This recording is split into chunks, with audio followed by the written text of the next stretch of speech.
আমার থাকা হয় লখনৌতে। গতকাল একটি ব্যাপার আমি বলতে ভুলে গিয়েছিলাম, কোনো এক জায়গায় সৎসঙ্গ করছিলাম। শিক্ষাগতভাবে আমি ডক্টরেট নয়, আমি ঠাকুরের একজন সহপ্রতিনিধিক কর্মী। হ্যাঁ, বহু জন্ম জন্মান্তরের কোন জন্মের জানি না কোন সাধনার ফলে তাকে আজ গুরু রূপে পেয়েছি এবং তার সেই লীলাধাম দেওঘর, সেখানে আমার জন্ম। শর্মিষ্ঠা মা ফোন করেছিলেন যে কিছু ঠাকুরের কথা কে আজকে বলা যাবে। ঠাকুরের কথা কেনা বলতে চায়, কিন্তু আমি দেখলাম ঠাকুরের কথা বলতে গিয়ে আমি ব্যক্তিগতভাবে বেশিটাই নিজের কথা বলি,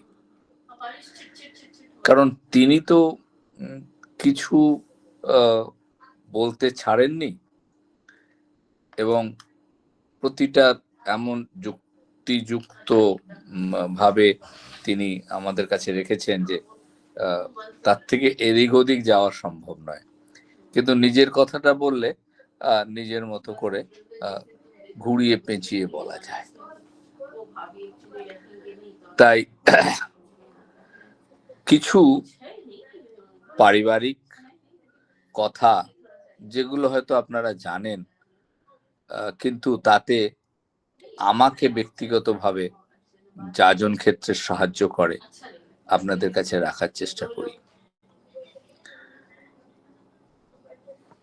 আমার এক কাকা, তার নাম স্বর্গীয় অরুণ গাঙ্গুলি, হয়তো অনেকে চেনেন। দেওঘরে সৎসঙ্গ কলোনিতে থাকতেন, বর্দাবাড়ির পিছন দিক করে। তিনি খুব ভালো লিখতেন এবং ইংলিশে এই যে অনেকগুলো বই ট্রান্সলেট করা হয়েছিল, তাতে তিনি অনেকটা সহযোগ করেছিলেন। তার সেই পড়াশোনার ঠাকুরের ইচ্ছা কে পূর্ণ করার জন্য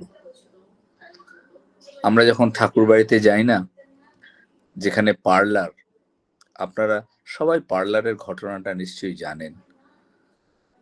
ঠাকুর যখন দেওঘরে এসেছিলেন তখন তো পার্লার ছিল না, পরে তিনি স্বয়ং এই ডিজাইনিং করে নির্দেশ দিয়ে এটা বানিয়েছিলেন। এটা 12 চালার ঘর, আমরা 2 চালা 4 চালা 6 চালা এরকম পড়ে থাকি, এটা 12 চালার ঘর। এবং এর দরজা জানলাগুলো আপনারা যদি দেখেন, একদিক দিয়ে টানলে অন্য দিক থেকে নেবে বা উঠে আসা যায়। এবং এদের মাঝখানে একটা জিনিস আছে যাকে বলে রকুল, যা কিনা গরমকালে ঠান্ডা রাখে আর ঠান্ডাকালে ঠান্ডা হতে দেয় না। ওই ঘরের ভিতরে কিন্তু কোনো এসি টেসি লাগানো নেই। আর ঠিক তার পাশ দিকে যে খড়ের ঘর বা ছোট নাটমণ্ডপ বলা হয়, আর সেখানে একটি লিস্ট লাগানো আছে। সেই লিস্টের উপরের দিকে নাম আছে যারা ঠাকুরকে প্রতিশ্রুতি দিয়েছিলেন যে আমরা পড়াশোনা করব, ডক্টরেট হব। মানে ঠাকুর কি চাইছেন?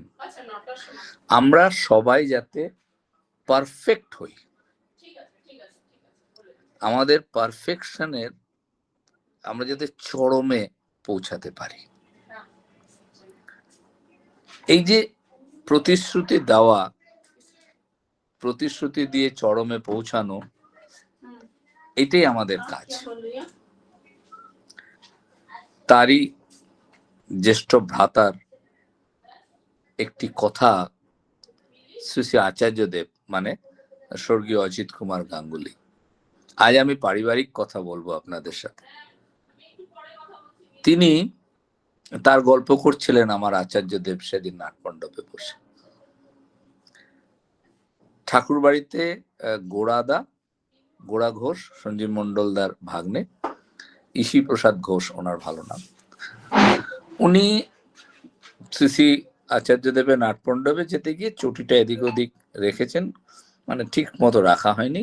শ্রী শ্রী আচার্যদেব সেটা দেখেছেন, দেখে তাকে বললেন যে গোড়াদা এরকম ভাবে কেন রাখছেন, ঠিক করে রাখতে। এবং তিনি এই গল্পটি বললেন। আমি এই গল্প আগে শুনেছি। ঠাকুর বাংলায় আছেন, তখন জুতো পরে যেখানে প্রার্থনা হয় তখন তো ওখানে প্রার্থনা হতো না, ওই অবধি প্রায় লোক পৌঁছে যেত। আর ঠাকুর ঘরে পার্লারে ঢোকার বাঁদিকে কোনায় একটা ছোট্ট কলসিতে জল থাকতো বা ড্রামে জল থাকতো, একটা মগ থাকতো, আমরা ওখানে হাত ধোয়া করতাম। তিনি সেই অবধি জুতো পরে পৌঁছেছেন। ঠাকুর দূর থেকে দেখছেন। ঠাকুরকে প্রণাম করার পরে ঠাকুর খুব সুন্দর যে মিষ্টি হাসি, সে হাসি দিয়ে তার সন্তানকে বলছেন, ও অজিত, ওই কামটা তো করলিনি,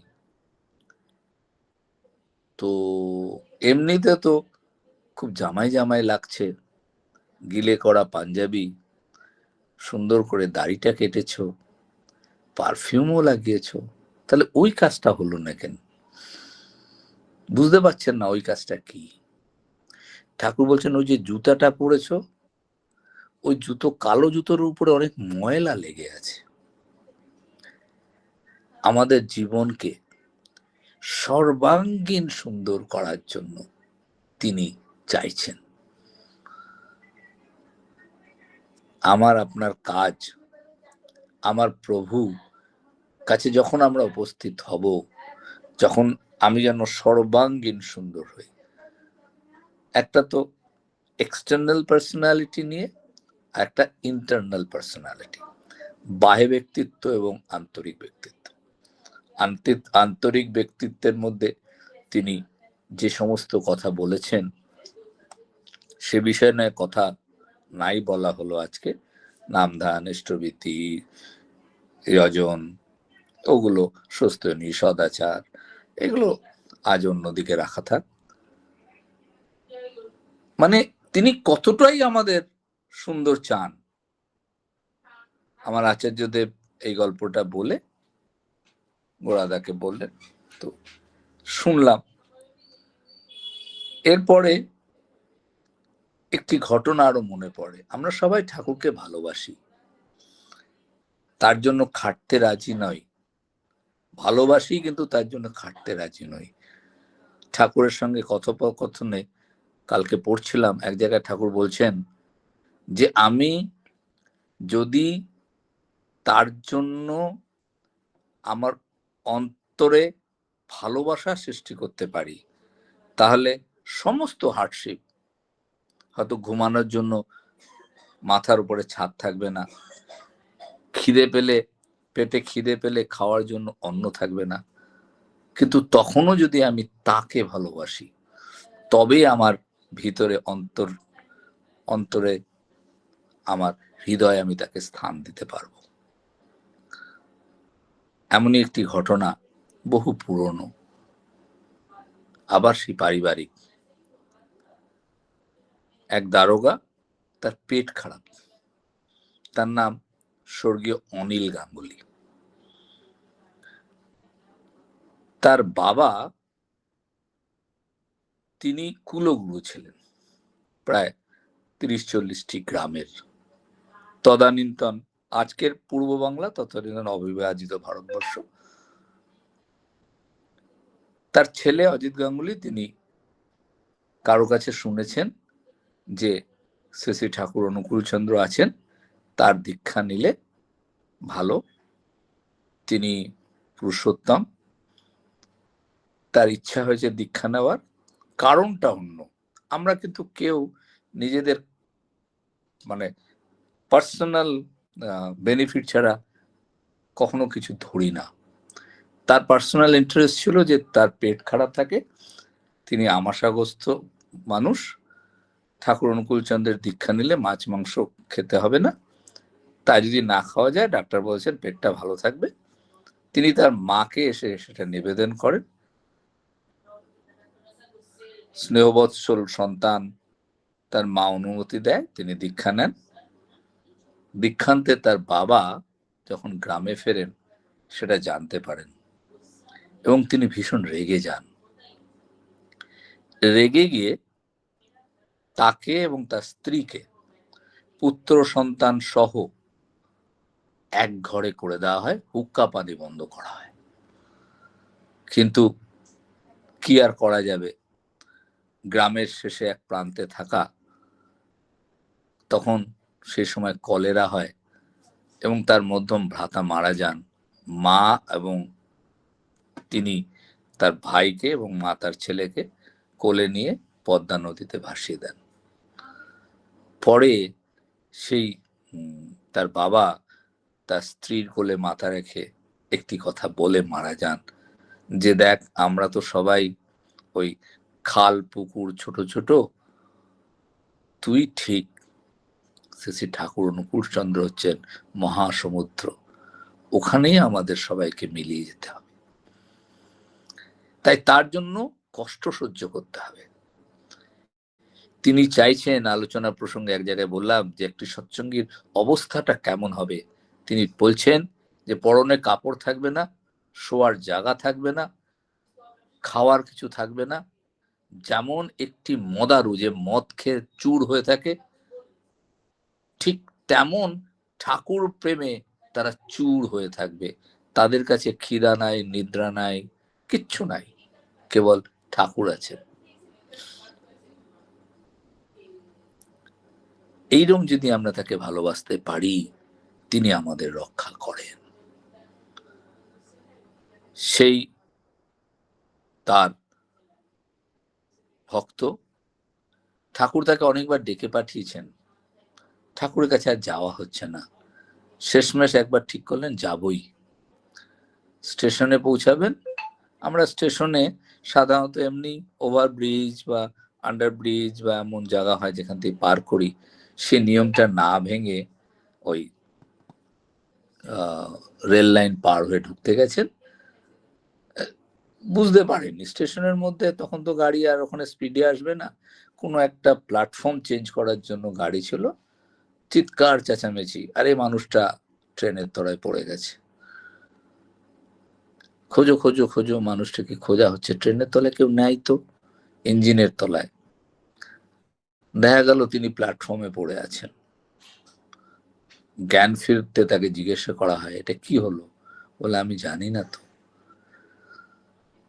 আমার যখন চিৎকার চেঁচামেচি হচ্ছে শুনলাম, মনে হলো পায়ের দুটো নিচে স্প্রিং লাগানো ছিল, কেউ আমাকে পুশ করলো, স্প্রিং আমাকে তুলে এনে এখানে শুইয়ে দিল।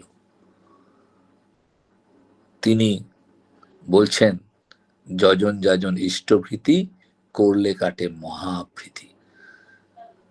আমরা এগুলো মুখে বলি, বিশ্বাস করতে পারি না, কিন্তু যাদের সঙ্গে হয়েছে তারা জানেন।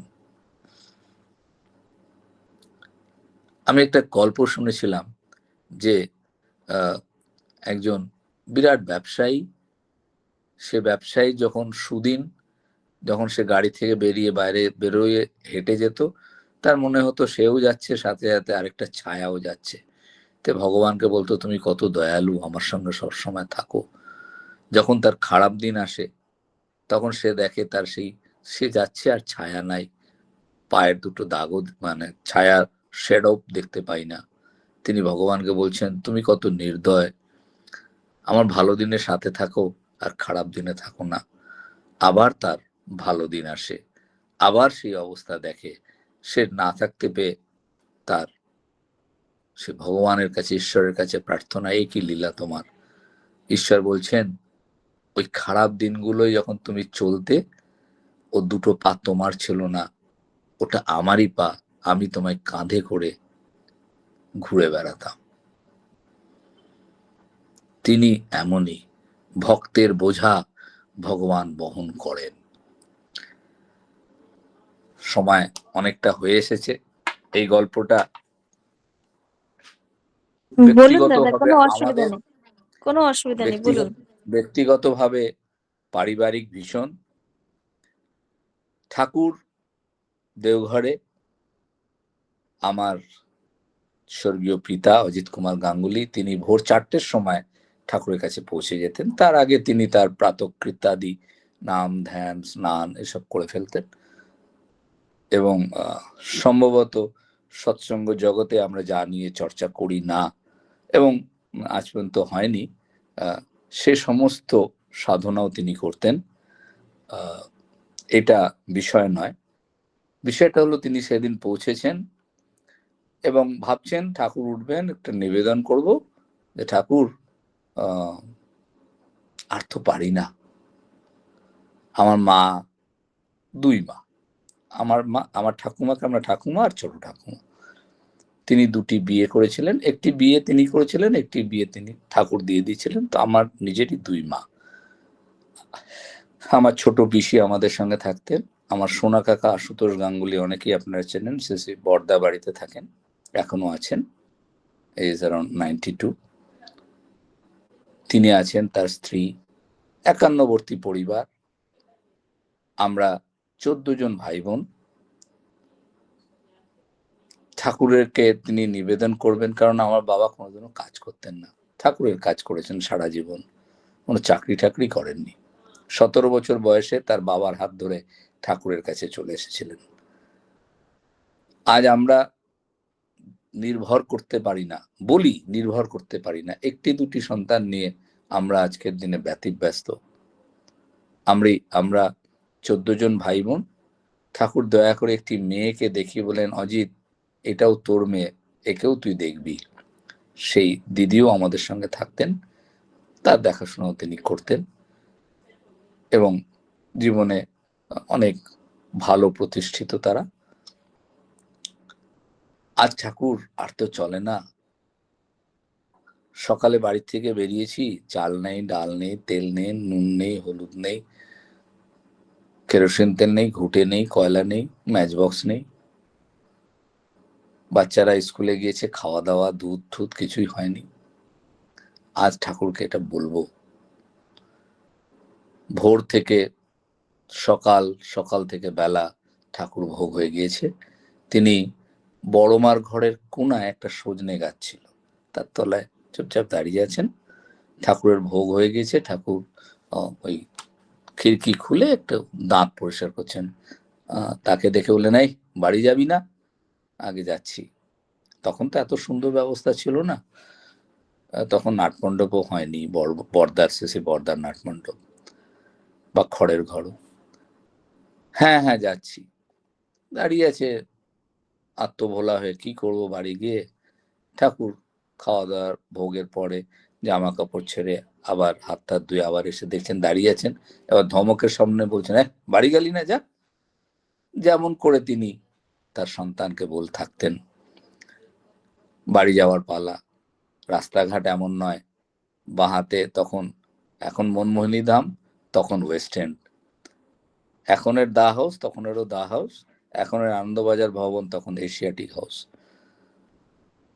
এরম ভাবে বি সরকার এরম এগিয়ে যাচ্ছেন, ডক্টর লজ। আর ভাবছেন যে বাড়ি গিয়ে কি করি, খাওয়ার দাওয়ার তো নেই, কি বলবো বউ বাচ্চাদের। তাদের বাড়ির রান্নাঘরটা মেন রোডের উপরে একটা বট গাছের তলায় খুলতো, সামনেই school, Saint Mary's senior secondary school. সেই অবধি পৌঁছাতে মিনিট 5-7 লাগে হেঁটে। বাড়ির গেটে ঢুকে আওয়াজ হচ্ছে রান্না করার। দৌড়ে রান্নাঘরে ঢুকেছেন, তার স্ত্রীকে জিজ্ঞাসা করছেন, এইগুলো কি ও? বলে, কেন? এই তো আধা ঘন্টা আগে একজন কেউ এসছিল, সবকিছু দিয়ে গিয়েছে, ইভেন কেরোসিন তেলটাও দিয়েছে, ঘুঁটেটাও দিয়েছে, কয়লাটাও দিয়েছে, ম্যাচ বক্সটাও দিয়ে গিয়েছে। পরম পিতাকে প্রার্থনা করতে হয় না, তিনি আমাকে দেখে সব বুঝতে পারেন। আর ভক্তের বোঝা ভগবান বহন করেন। আর সেই ভগবানের ভক্তের বোঝা বহন করার প্রসাদ খেয়ে আজ আমি আপনাদের সামনে তার সম্বন্ধে দুটো কথা বলতে পারছি, এটাই পরম প্রাপ্তি। আমার শ্রী শ্রী দাদা বলতেন যে এই জীবনের কাছে আমরা চিরঋণী, এখানে আমরা তাকে, সেই পরমাত্মাকে গুরু রূপে, ইষ্ট রূপে পেয়েছি। আমাদের জীবন ধন্য, এই জীবনের কাছে আমরা চির ঋণী থাকব। আপনারা সবাই ভালো থাকবেন। আর এই ভালো থাকার যে তুক, সেই তুকটি ঠাকুর বলছেন যে যখন আমার জীবনে আচার্যই প্রধান হবে, তাকে খুশি করব, তস্মিন তুষ্ট জগৎ তুষ্টে হবে, কারণ তিনি আচার্য রূপে আমাদের মাঝে বাস্তব, নিত্য, বর্তমান, জাগ্রত, রক্ত মাংসুল হয়ে আছেন। তাই আচার্য পরম্পরায় যদি আমরা তাকে খুশি করতে পারি, আর তিনি যা চাইছেন সেটা আমাদের করতে হবে, আর তিনি বলছেন দীক্ষাপত্রের কাজ। আসুন সবাই মিলে একই কণ্ঠে গেয়ে উঠি, প্রশ্ন আমার অস্ত যাক, রোগ যুক্তি সরে, তোমার ব্রত করব পালন, মরণ স্তব্ধ করে। তাই তো তিনি বলেছেন, মা মৃহস্ব মাজহি শক্ক এতে চেত মৃত্যু অবল্লোপয়া, মরো না মেরো না, পারো তো মৃত্যুকেই অবলুপ্ত করে দাও। জয় গুরু। দাদা আরো 5 মিনিট বলুন দাদা, 5 মিনিট 10 মিনিট বলুন। না, আজকের মতো থাক, আবার আসবো মানে নয়। আগে দাদা, ঠিক আছে, আগে। জয় গুরু। জয় গুরু, জয় গুরু। কি বলবো যে এত সুন্দর কথা আলোচনা করলেন, আমরা ধন্য যে আপনি শ্রদ্ধেয় অজিত গাঙ্গুলি দাদার সন্তান আমাদের লিঙ্কে এসে, মানে আচার্য পরম্পরা যদি মানি, তাহলে আপনার মধ্য থেকেও আমরা ঠাকুরকে দেখতে পাচ্ছি।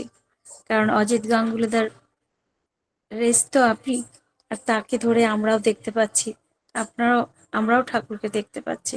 খুব সুন্দর করে আলোচনা করলেন যে শ্রী ঠাকুর চাইতেন যে সবাই যেন পারফেক্ট হয়, আর সর্বাঙ্গী সুন্দর হওয়া তিনি পছন্দ করতেন। পূর্ণ আত্মসমর্পণ করতে হবে।